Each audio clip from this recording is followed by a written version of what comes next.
So ito naman kakaibang luto.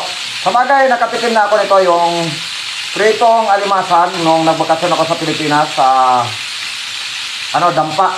Pasay ba yun o Paranaque? Yan, nagpaluto kami. Masarap siya.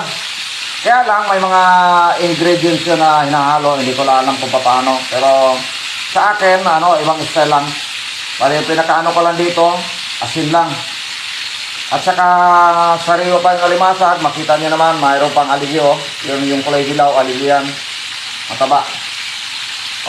Sa Dampa kasi doon ko natikman na masarap pala yung alimasag pag prito. So ngayon, alam niyo naman, gumana na naman yung isip ko. Kasi nagsawa na ako sa ibang luto mismo ng alimasag, yung gata o yung sabaw ng Sprite. So iba na naman. Pritong alimasag naman ito.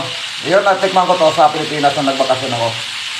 Sa Dampa mismo, hindi ko lang alam kung Paranaque ba yun ng Pasay. Yan. Pero alam ko masarap. Na kahit na hindi pa to luto, alam ko masarap kasi nasubukan ko to sa Pilipinas. Thank you for watching. God bless.